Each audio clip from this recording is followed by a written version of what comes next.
Okay, so we're doing spin, all right? So when we start off with spin, right, we're going to do a spin half particle. We're doing spin half particle.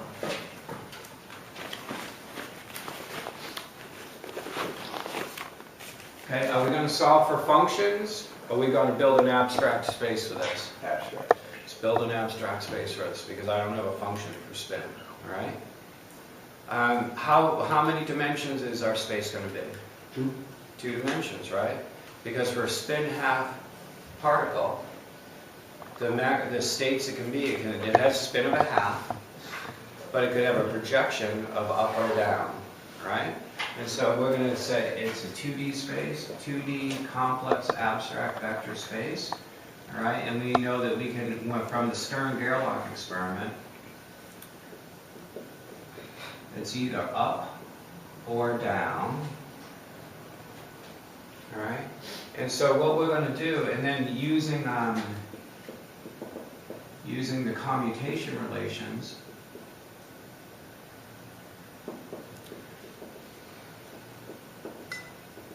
all right, for angular momentum that we did for angular momentum, it turns out that the same for spin. What we find out is S squared operator, SZ operator equals 0. Right? Those are the same commutation relations we found for the total angular momentum, which means that we can know the total angular momentum squared in one component only. So generally speaking, we choose the Z component. Yeah? All right, so what we then went to do is we built, okay, what we said is, look, this is Griffith's notation. Psi general for spin. Let me do an S, I think. Again, I'm changing S general. All right, is going to be equal to some linear combination of Cn, a summation over n times Cn times our psi n's.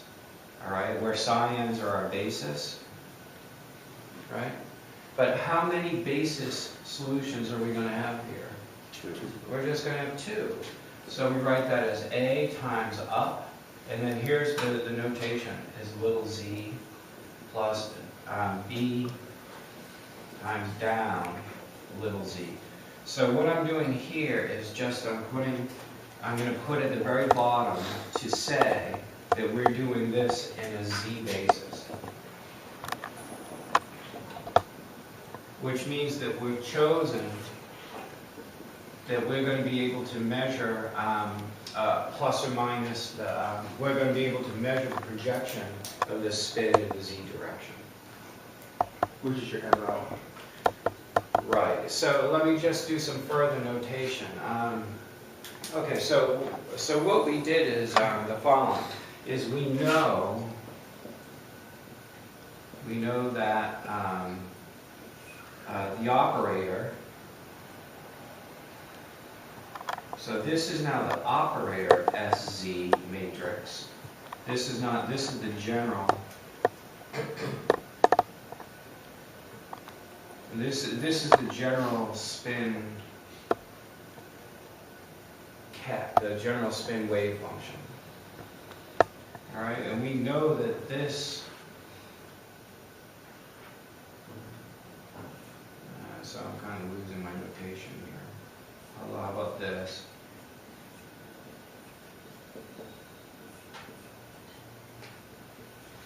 And we know SZ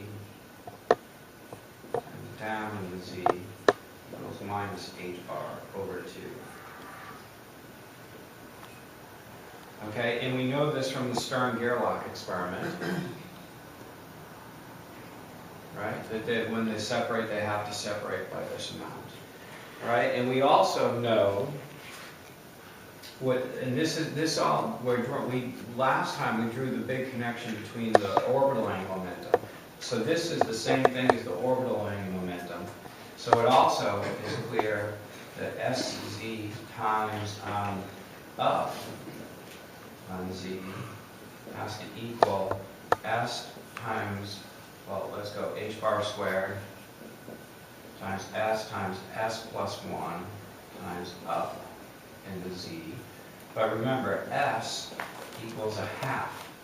All right, so this has to equal h bar squared times 3/4 side up.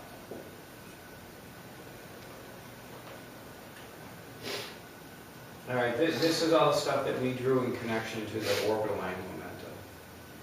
All right, and this is just kind of going over what we did last time. All right,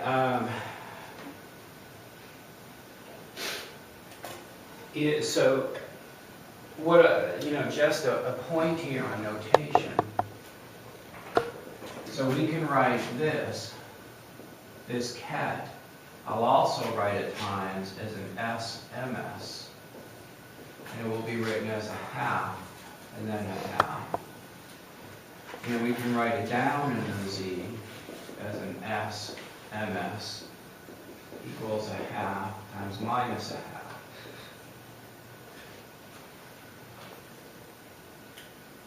All right, and so what we're saying is that we're talking about a particle that has spin of a half. It very definitely has a spin and a half. But what does this MS come up to be? What is it, a projection? It's the quantum number that says what is the projection of the angular momentum.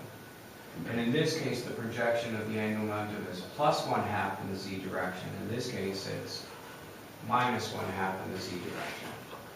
So these kets are all the same thing. All right, they're different abstract kets, but I use them essentially interchangeably. Right, they all do the same thing. Okay, so for example, SZ operator on a half equals what?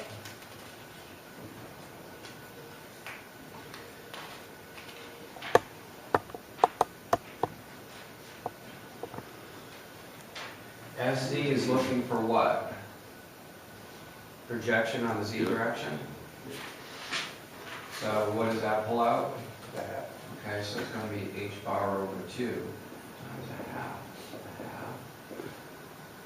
And then SZ times a half times minus a half. What is that going to pull out? Minus h bar over 2. Minus h bar over 2 times a half and minus a half.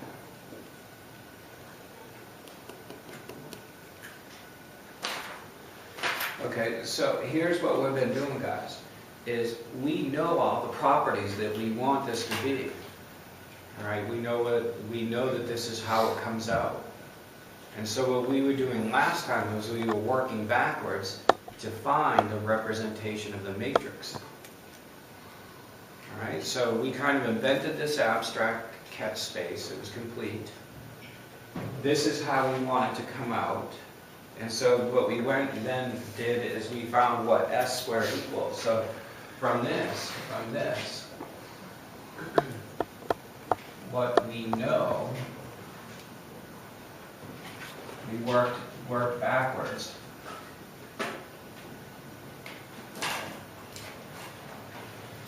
To get the representations of the spin operators. All right, and what we found out is the following. We found out that S operator squared, and if you want in a Z basis, see what happens is it is taken for granted unless otherwise specified. We're always going to be working in a plus or minus Z basis. All right? And so this is certainly extra notation that is not in the books, but it's said in the books. All right? So we're always talking about using a basis set of spin projections in what direction? The Z. The Z. It's easy. It spins up or down, and the Z's up and down direction. Okay. It's plus with respect to Z. It would work in any other dimension. It would work in any other dimension. But we're explicitly right, because this thing says you can only measure one of those. right. All right, and remember we got the picture of the rotating thing where that rotating is angular momentum. It always had a constant projection in the z direction, but in the xy plane, That's what's changed. it's changed.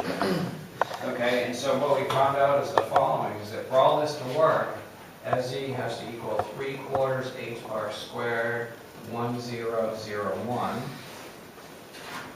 All right, and then we found out Sx operator has to equal h bar over 2, 0, 1, 1, 0. Sy, again, what base is set down? All in the Z. All in the z direction, all right? This has to equal h bar over 2 times 0 minus I, 0, and then sz has to equal h bar over 2, 1, 0, 0, 1. All right, where the Pauli spin matrices, sigma, I don't want to get into this again. If you want, sigma x equals 0, 1, 1, 0, sigma y equals 0 minus I, 0, and then sigma z equals 1, 0, 0, 1. These are the Pauli spin matrices. So what are the Pauli spin matrices? Those. In words, They just represent basically the rotations in the X, Because Y, what we and call Z. vectors Right. for the spin projection. Like the Okay. basis sets for the spin projections. they're the matrix representation of the operators for projection of spin